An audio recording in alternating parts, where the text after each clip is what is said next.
Michael Jordan, all 6 finals Michael Jordan played against, he went against the Lakers. That was Magic Johnson. Last year he had AIDS. The next year you go. Wait, what did he say? Last year he had AIDS? First he went against the Lakers. That was Magic Johnson. Last year he had AIDS. What does that even mean? He didn't have it, AIDS. He got diagnosed later on, before the beginning of the next regular season. So, no. And he was putting up MVP numbers in those finals, and he had just won MVP the year prior. We're only 7 seconds into this video. Uh-oh.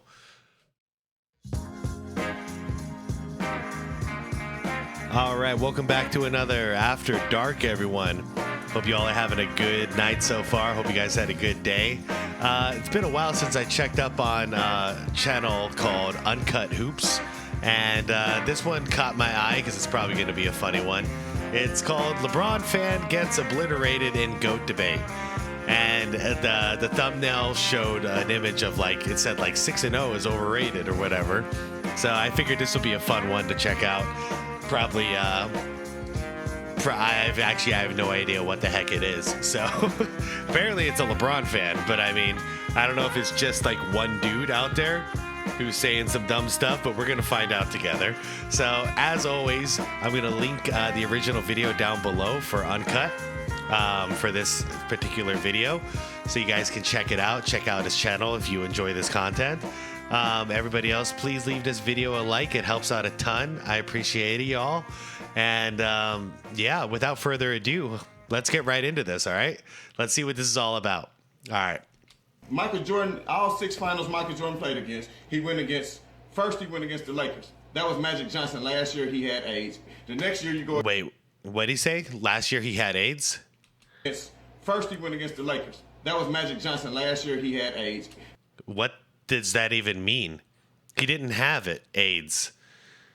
He got diagnosed later on, before the beginning of the next regular season.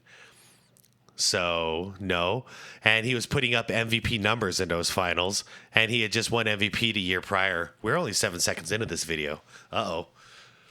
The next year you go against Portland Trail Blazers, who didn't have nobody but Clyde Drexler. And who? Kevin Duckworth? Oh, he's sorry. And then who they go against the next? Who'd the Bulls have? Who'd the Bulls have? And by the way, Terry Porter was probably the second best player on the team back then. And that was the duo you had in NBA Jam, because Terry Porter was a baller. I mean, if you want to like compliment, you know, Scottie Pippen to the moon, pretend like he's a god, then yeah, we got to actually take these people serious, like a Duckworth or a Porter. And don't get me started on the Suns. The Suns were loaded. My Suns were loaded. We had the better team in 93. You understand? We should have won in 93. But Jordan was just too damn good for us. Year, the Phoenix Suns, you had Charles Barkley and who else? Kevin Johnson, Tom Chambers, Richard Dumas before drug problems. He was looking like the next big star. Mark West. Shit, man. I don't want to do this. Our team was God tier, okay? Including our bench was God tier. Kevin Johnson and Dan Marley. Man, Dan Marley, Hornacek.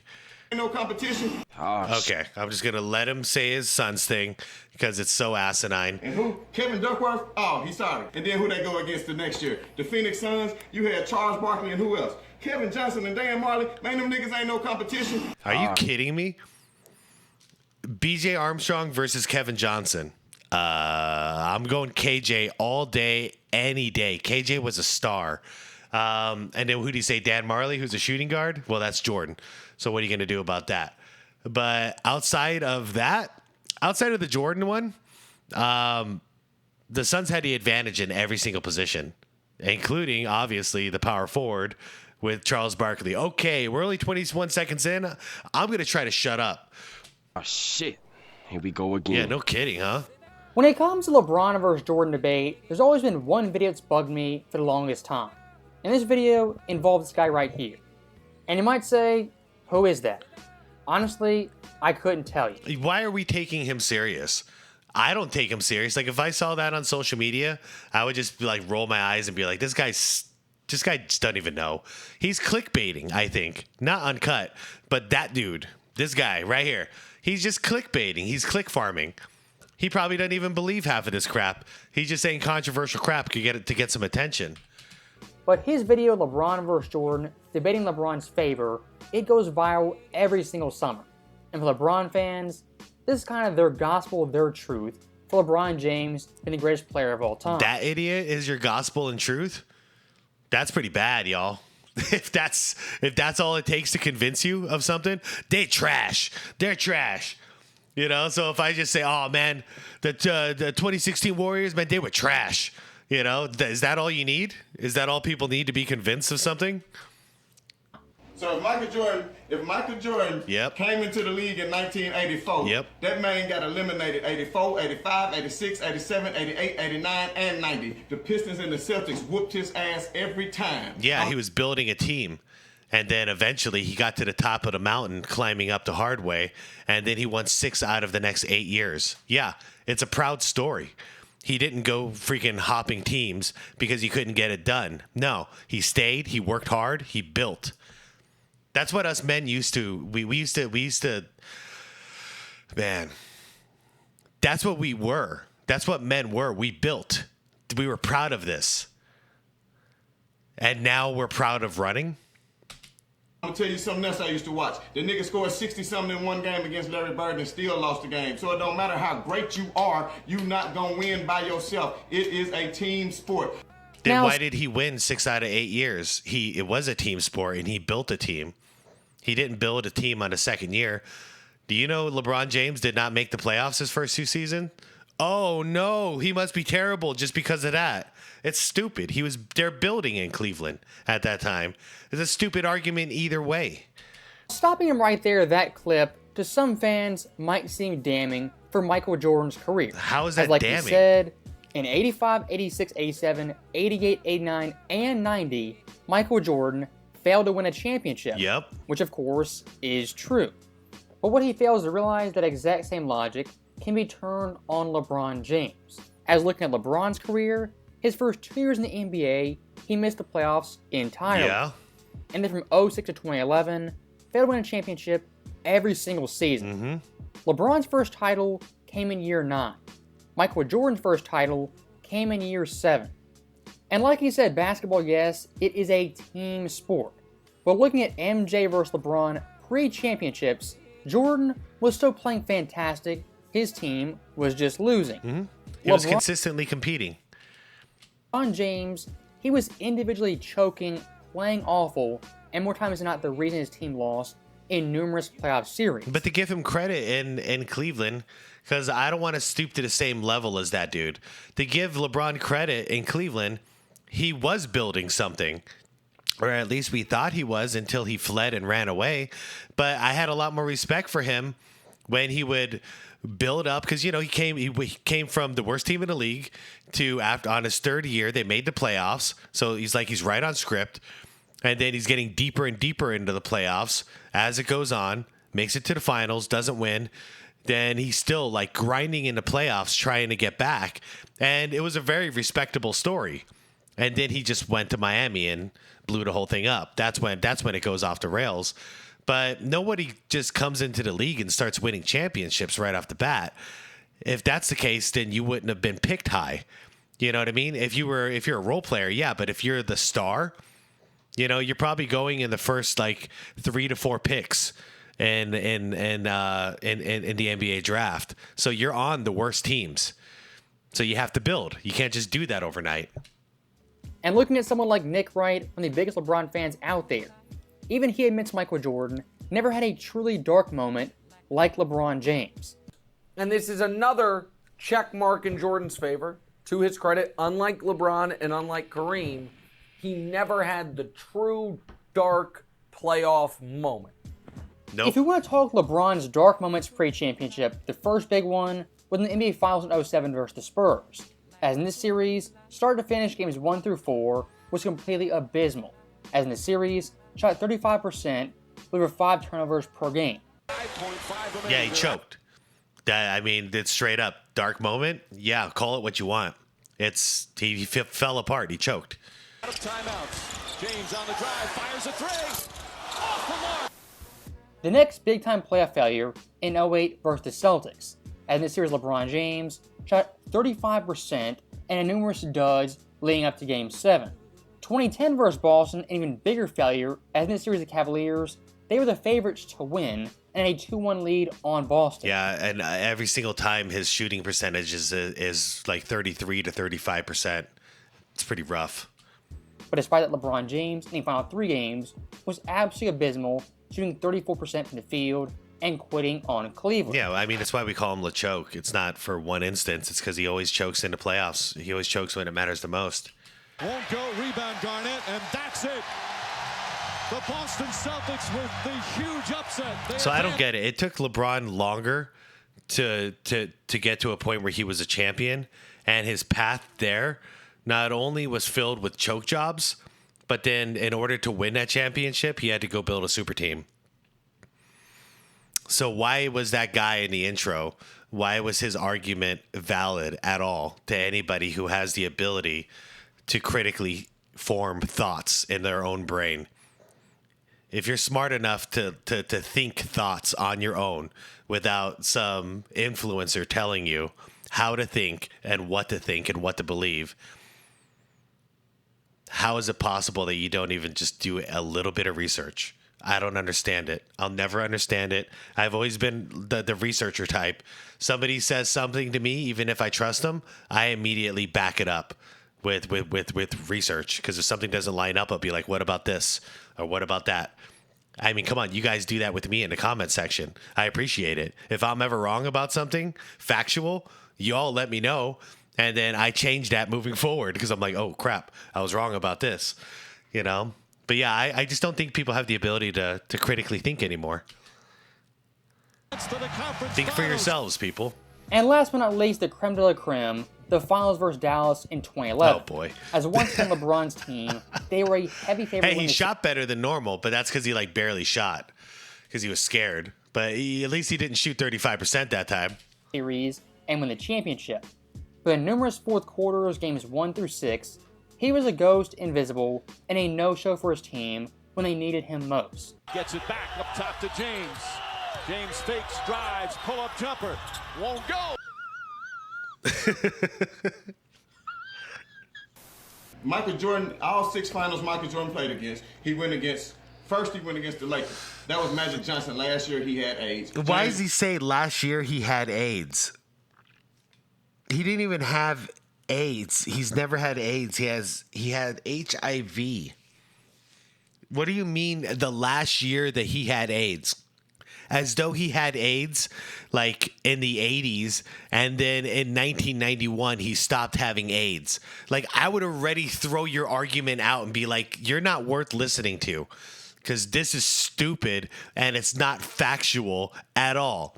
It would take 5 seconds for me to look on my phone to see when Magic Johnson had the HIV virus, not the AIDS virus, HIV, and to know that you're fucking so wrong right off your first sentence. Worthy and Byron Scott was out of the series because they was hurt. So it was just Michael Jordan against a sorry Lakers team. So stopping this guy right here, a lot of distortions of the facts and flat out lies. Yeah. Worthy and Scott for the series versus the Bulls. No, they were not out the entire series. Magic Johnson, no, he didn't have AIDS. And the Lakers team, they weren't sorry. Oh, shit. Oh, man, that was good. That was good.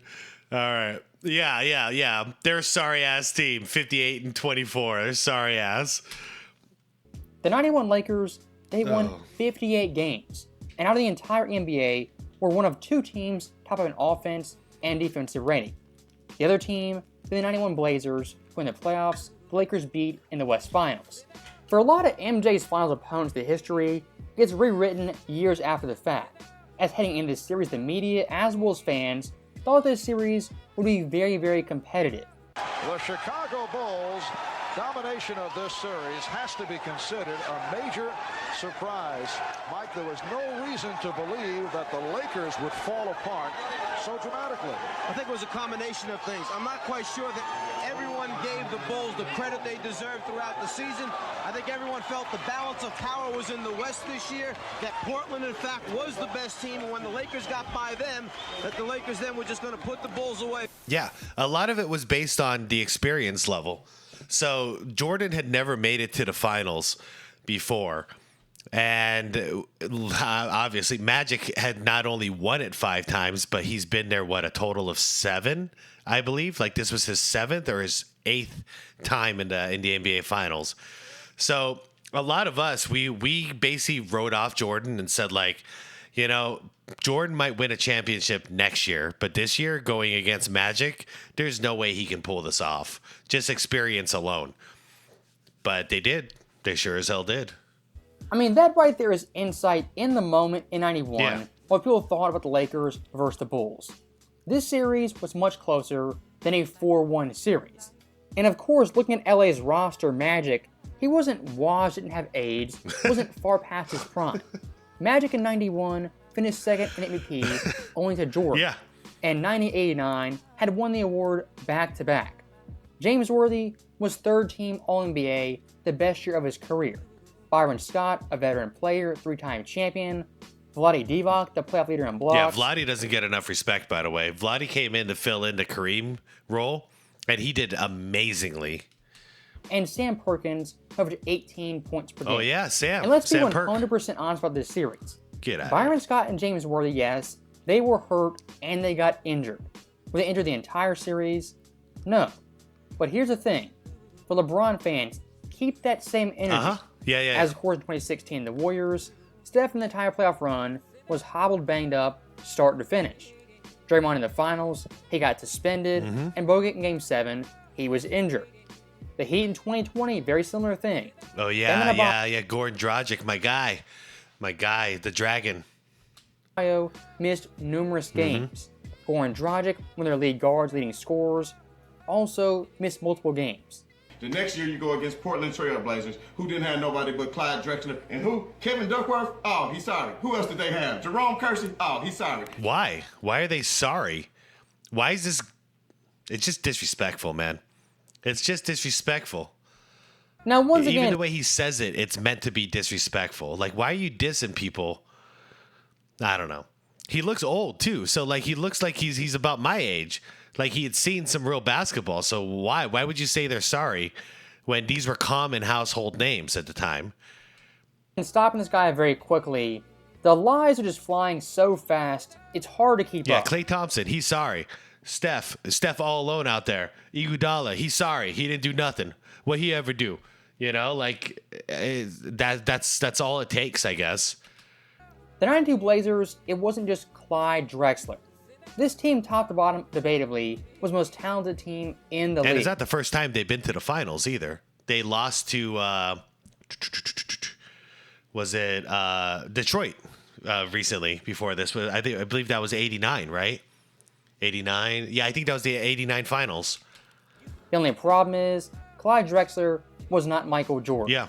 And the guys he named, Jerome Kersey, Kevin Duckworth, they were solid players. They were good players. I would rather have Duckworth than Bill Cartwright at the end of his career. At that point, Duckworth was producing a lot more. But who does he conveniently leave out? Of course, Terry Porter. That's what I said, yeah, Terry Porter. 91-93 was an all-star player. Yep. And Porter 92 of the playoffs, 21.4 points a game, 7 assists, 5 boards, on absurd shooting. Yeah, you want to call him trash? Terry Porter 92. This is more help alone in one guy that he didn't list than Jordan had. Jordan didn't have a 21-7 player, 21-7-4 player. Scottie Pippen's the closest to it, but he wasn't producing that many points. One of 2 guards ever to score 450 points in the playoffs on 64% or higher true shooting. The only other player to do it, Steph Curry in 2017.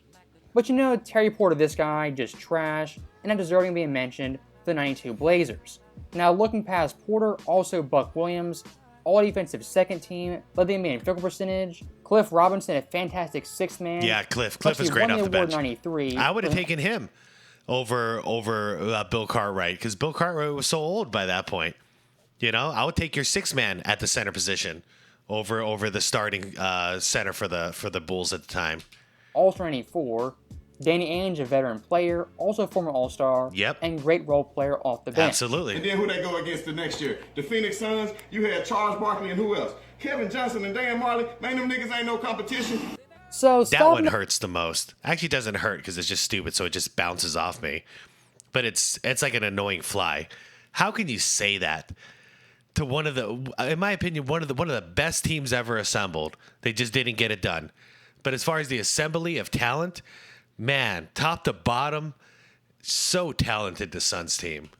that clip right They had the freaking MVP. This guy's MO is becoming very apparent. Yeah. Don't address MJ as a player, address his competition, his era, being garbage and trash. And look, if you're a basketball fan, Dan Marley, Kevin Johnson, they aren't quote-unquote no competition. They're all-stars. Kevin Johnson in the early 90s, 1994, was a 4-time All-NBA player, 3-time All-Star, who had 10 assists or more, 3 consecutive seasons. I mean, right off the bat, like, that's how you know, like people just, they just go along with whatever they're told. Right off the bat, you got Michael Jordan is the only All-Star at that time on the Chicago Bulls. Okay? Phoenix Suns. You got Kevin Johnson, Charles Barkley, and Dan Marley, all All-Stars. So 3 versus 1. In the quarter for LA and Bang! Watch out, Akeem. That's my boy, KJ. Thunder Dan, at the same time period, a 2-time All-Star, 2-time defensive, and 1-time top 5 in the DPOY. Saying these two guys... Yep. So there's a lot of people who didn't remember Dan Marley as like a defensive stopper. It was supposed to be pretty interesting between him and Jordan, but Jordan just rose above. He's had a reputation as being a fantastic defender. Yeah, I wasn't making it up. Thunder Dan was the real deal, and he can bomb those threes too. Weren't great players, weren't solid players, is beyond blasphemy. And Kevin Johnson actually is a Hall of Fame point guard who isn't in the Hall of Fame. Now, one guy who is in the Hall of Fame is, of course, Charles Barkley. Rebound stolen by Thomas. To Barkley, over Mutombo. Yep. I mean, 6'4". Charles 93, one of the best power forwards of all time, as in the playoffs, had 16 games with a 20-point double-double. That is the third most all-time in the postseason, behind Shaq and Moses, and tied with Tim Duncan in 2003. And then you left, if you were so good, when you left the Bulls to go play baseball, Michael Jordan, you left the Bulls. After you left the Bulls, they had won 58 games. The next year, they still won 56 games with Scottie Pippen. So that let you know Scottie Pippen was still hooping, because even after you left, they still went to the end of the playoffs and almost made the finals. Oh, yeah. What about the year after that, when they were not even on pace to make the playoffs until Michael Jordan came back out of retirement? I bet you don't bring that up, do you? Went 7 games with the Knicks. So what are you talking about? By the way, you guys ever watch Uncle Roger on YouTube? Why is he wearing the Uncle Roger shirt? So, stopping this guy right here, typical LeBron James argument. Jordan on the Bulls, 57 wins. Jordan off the Bulls, they won 55. Now, here's the problem. This argument, it lacks tons of context and is common sense. The 93 Bulls, what were they in pursuit of? The elusive three-peat that hadn't been done since Bill Russell's days. Jordan on the drive, and it's stripped away. It's tough. It's just tough to get ourselves the mental frame of starting fresh. You know, we just went through this. We got to go through it again, and I think that hindered the way we started the season. Started out with a lot of guys not healthy, and a lot of guys, speaking as myself and Michael, not really ready for the season to come so quickly. The physically and mentally fatigued. Remember, they just went and defended well, they not defended. They went to the Olympics in the summer between that second championship and this third one. So not only they're exhausted from going back to back, winning back to back titles. This is both Pippen and Jordan I'm speaking for here. Then they had to go out and ball out, and there were 2 starters on the Olympics team, 1 gold. Take a quick break. Next thing you know, you're back in the NBA season, and your job is to defend the title again. What do? They defended the damn title, is what they did. Bulls suddenly found themselves stripped of their aura of invincibility. And for the first time in years, struggling for victories. So looking at team records solely, saying they won 2 less games without Jordan, 1 year to the other, one of the dumbest things you could possibly do. As looking at three-peat teams, almost every single time through history, the third championship is the hardest. Look at the Bulls, for example. 91, 61 wins. 92 bumps up 6 games, but 93 falls off drastically. And like you saw in that video clip, the Bulls that year, they were injured, fatigued, mentally. They were just kind of off. Yeah, there's a reason why there's quite a few teams that have gone back-to-back, but there's only a handful. Honestly, I think it's less than a handful that have gone and won 3 straight. That is so hard to do. You're going to be so damn exhausted by the end of that. The second three-peat, kind of the same thing. 96 Bulls, 72 wins. 97, a very small drop-off. Then 98, Pippen gets hurt, misses 38 games. It drops to barely 60 wins. With Scottie Pippen. So that lets you know Scottie Pippen was still hooping, because even after you left, they still went to the end of the playoffs and almost made the finals and won 7 games with the Knicks. When someone says oh man, no, I'm not even going to do it because I don't want to insult anybody. There's no need. Nope, not worth it. Playoffs, what are you thinking? I'm thinking bare minimum NBA Finals, maybe Game 7 in the Conference Finals. What I'm not thinking of is Game 7 of the second round. If that Bulls team 94, quote-unquote, almost went to the end of the playoffs, how many players in league history have almost made it to the end of the playoffs? I mean, someone like Joel Embiid 2 years ago in 2021 lost in Game 7 to the Hawks. That was in the second round. Did he almost go to the end of the playoffs? Of course not. Last year's Knicks team, Jalen Brunson, lost in Game 7 to the Pacers. Did Brunson almost make it to the end of the playoffs? Of course not. He was far from it. And here's the most damning example no one talks about. If that's the case, then why it's so hypocritical, because he's bashing Jordan in the early years for making the playoffs with the Bulls, but not winning the championship. But then suddenly he's going on the opposite end, and when Jordan wasn't part of the Bulls, as long as the Bulls made the playoffs without him, then that's something to praise. So pick your poison here. Are you gonna praise making the playoffs, or are you gonna bash it if you only make the playoffs but don't win a championship? Because still to this day, in 2024, the Chicago Bulls have never won a championship without Michael Jordan wearing that number 23. It was the only 6 times the Bulls have ever won is when Jordan has laced up and he's wearing 23. So I'm trying not to say the words stupid and dumb, but that's all I can think of when I'm reacting to this one is the word stupid and dumb. And I'm trying to avoid using this because I don't want to resort to name calling, but I don't know what else. It's not ignorance. He's not ignorant. He's not naive. He has an agenda and he's doing it. And that's why it annoys me. About the Miami Heat in 2016, minus Chris Bosh, host LeBron James, they also win a Game 7 in the second round versus the Toronto Raptors. That's interesting. That's very interesting. And one last nugget I do want to throw in there. The 95 Bulls pre-MJ, what was their record? Terrible. They were 34-31, fighting for a playoff spot. Point being, the Bulls minus MJ, yes, 94 sustained it for a solid season.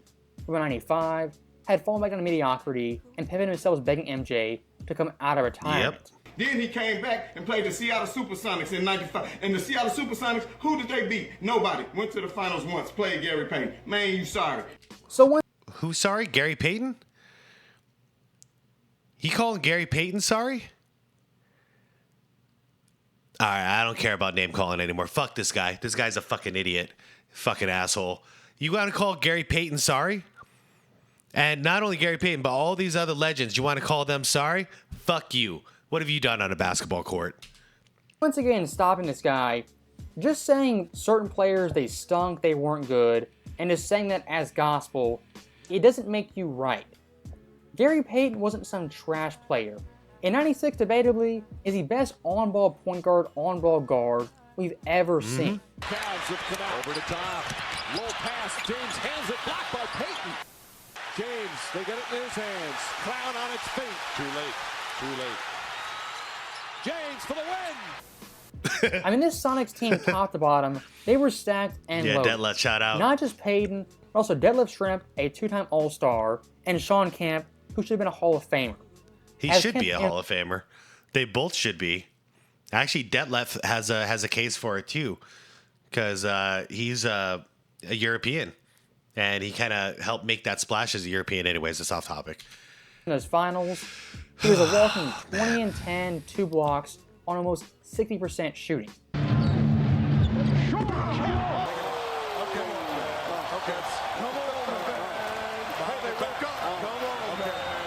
Bang! Let's go home!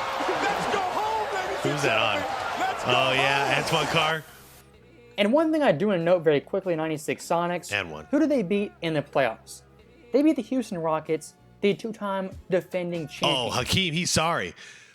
Quite like Clyde Jackson, he's sorry. Sam Cassell, Kenny Smith, they sorry. Like, come on, man. And actually, check that. They didn't just beat them, they swept them 4 games Yeah, to Seattle 0. was for real. This Seattle team, offensively and defensively, were elite. As a net rating, they ranked second only to the Bulls, one of the greatest teams of all time. They were second in points per game, 8th in points per game allowed, second in defensive rating, and 8th in offensive rating. They were blowing teams out that year. They were a lot of fun to watch. And then who you play after that? A 34 and 35-year-old John Stockton and Karl Malone? That's who you went up against? An old-ass Utah team? So what? You won 6 times? So what? LeBron done went 8 times already. You only done went 6 times. Excuse me? He didn't just say something that dumb. Did he just say LeBron won 8 times? Does this guy even watch basketball? Just because he said not 1, not 2, not blah, blah, blah, blah, blah, not 7. He didn't actually win 8. 6 times? So what? LeBron done went 8 times already. You only done went 6 times. Oh, he said went. So, consolation prize? I don't know. Consolation prize? That's what matters to you? Conversation over. I don't want. I got. If that's all that matters to you is getting second place, I don't want anything to do with you on a competitive level. Nothing. Not going to listen to another word of what that guy has to say ever again for the rest of my life, because this guy is just. We think very differently. You're going to praise second place over first place. Cool. This guy's hypocrisy right here is off the charts. For Michael Jordan winning championships, that is a team accomplishment.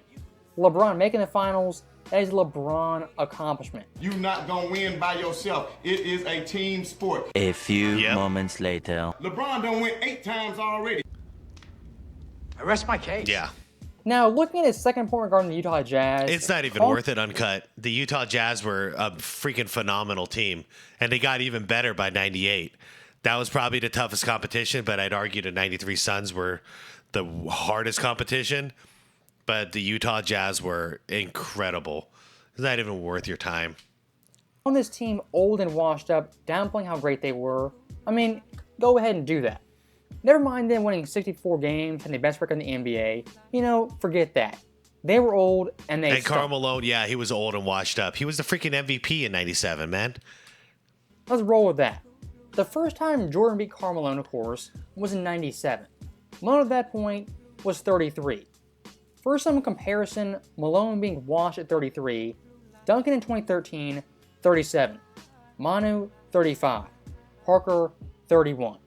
The first time LeBron beat Boston in 2011, Ray Allen, he was 35, Pierce, 34, and Garnett, also 34. You see the hypocrisy? Karl Malone's considered old, washed. That Jazz team is written off. The first time LeBron beats the Spurs... I'm sorry, wasn't Michael Jordan like 1 year older than Karl Malone? Am I wrong about that? Celtics, age... I'm sorry, 1 year younger than Karl Malone?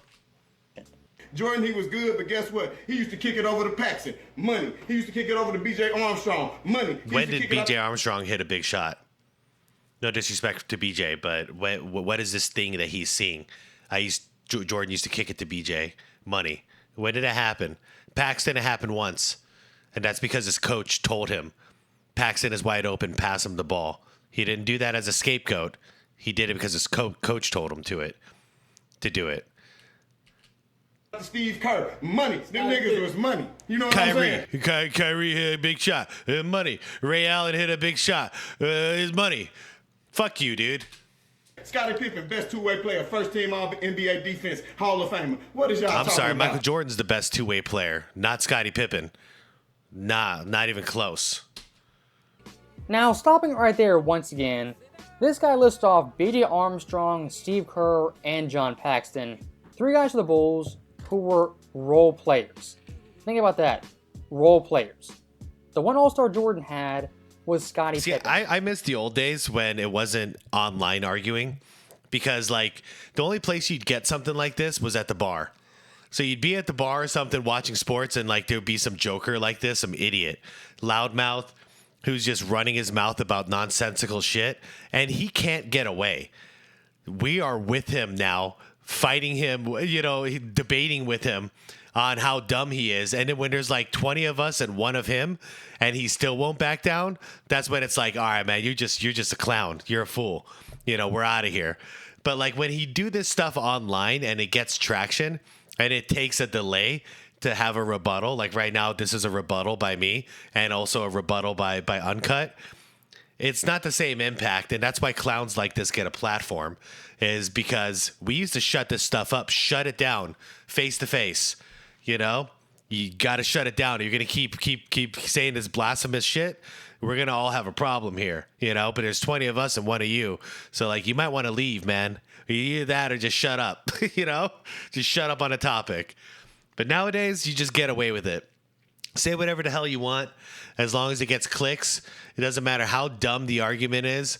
And then what's unfortunate is that it's not like everyone is going to call him out. No, probably 70% of the people who hear this stupid stuff come out of his mouth are going to believe it because they're too lazy to research. They're too lazy to understand the context. So that's the unfortunate part, is that everybody just goes along. They go along for the ride, and they get into an echo chamber and start repeating these things, even though they haven't actually looked up the data themselves. They repeat it. It's like the whole headline thing. People read a headline and assume it's fact, even though the article will prove that the headline was just clickbait. But, people too lazy to figure it out. This is supposed to be a funny video. This ended up pissing me off. Anyways, we all know who the real GOAT is, and that's Teen Wolf. The only All-Star he ever had was Scottie Pippen. Like I said earlier, this guy's arguments against Jordan, they backfire on LeBron James. As in LeBron's career, he's had more role player help and superstar help. Look at Cleveland alone. Kyrie, Kevin Love, J.R. Smith, Shumpert, Jefferson, Korver, Channing Frye, even a Tristan Thompson. Down in Miami, a loaded roster. Wait. Where's Kyrie and Kevin Love?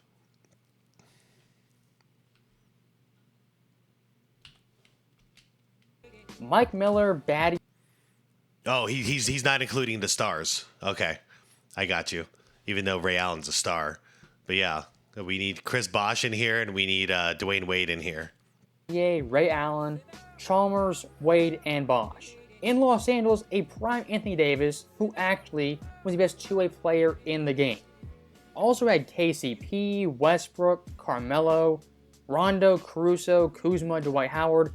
The list goes on and on of Hall of Fame, All-Star, and great role player talent LeBron James had in 3 separate spots. And one thing I do want to highlight looking at Steve Kerr and John Paxson, yes, for Jordan, they hit big-time shots.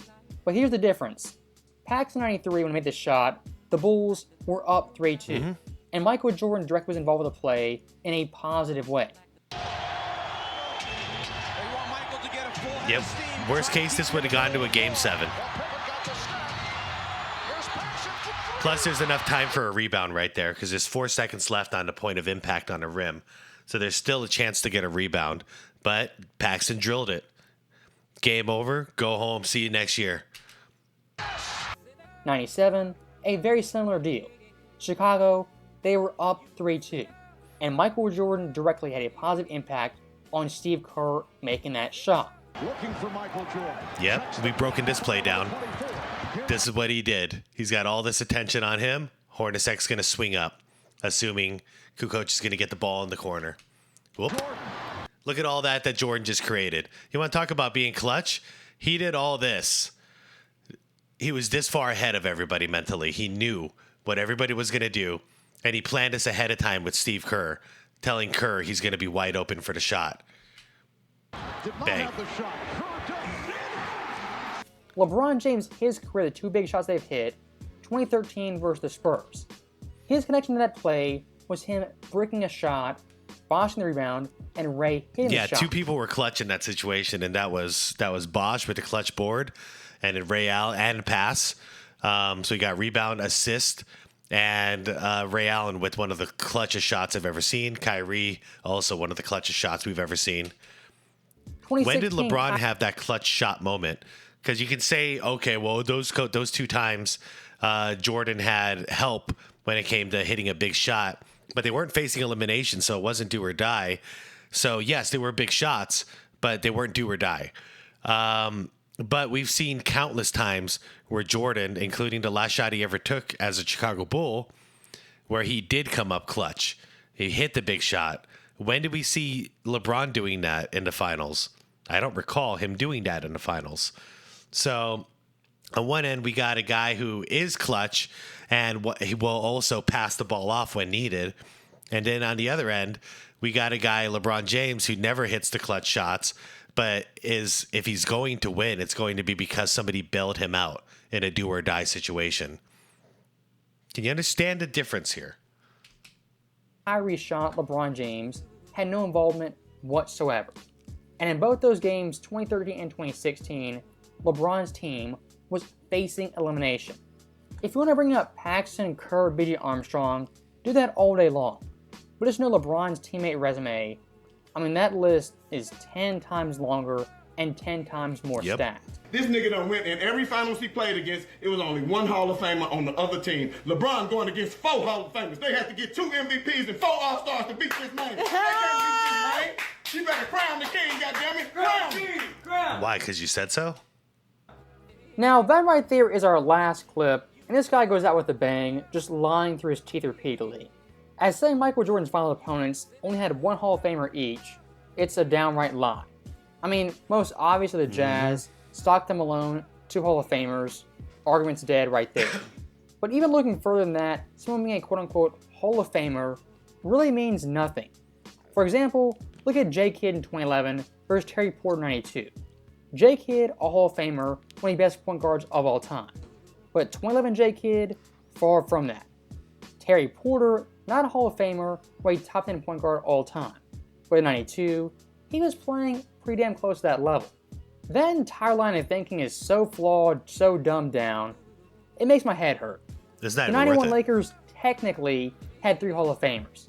Vlade, Magic, Worthy. Now the 91 Lakers, 3 Hall of Famers, it means nothing. The 96 Sonics, they had 1 Hall of Famer, that being GP.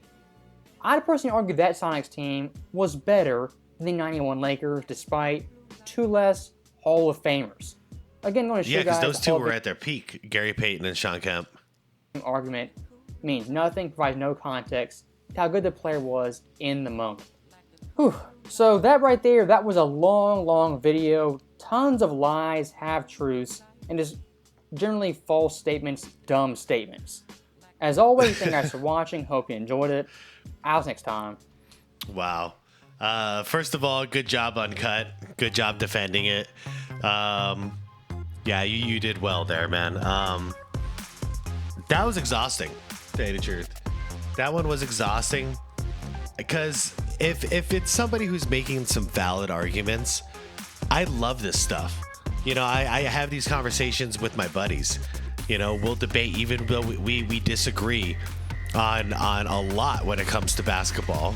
Like, we will disagree on our stance on things, but we'll actually make valid arguments to defend our stance. And we'll sit there with our phones, and anything that sounds ridiculous coming out of one of our 3, any of us, including me, we bust out our phones and we start fact checking. And then if it's BS, then we call it BS. You know, you're full of crap on that one. And then we move on, you know? And then sometimes it's something that sounds ridiculous. Like I'll say some things that sound ridiculous and then we'll fact check it and be like, see, it happened, you know? Like, for instance, if I bring up numbers from when Jordan played point guard for a short stint, no one's going to believe that. It sounds ludicrous until you fact check it and you're like, oh, you know, if I say Jordan averaged 41 against the Suns in 93, that's why we lost it here. That sounds ridiculous. You have to fact check that stuff. But it's exhausting dealing with a dude like this who's just making crap up and then pretending like it's fact because he can get away with it because there's nobody sitting next to him to call out his BS. Instead, he's got, looks like his son or whatever, that's jumping up and down and clapping for his dad because, you know, he thinks his dad is cool because he doesn't know any better because he hasn't grown up yet to realize, oh man, my dad was a clown, you know?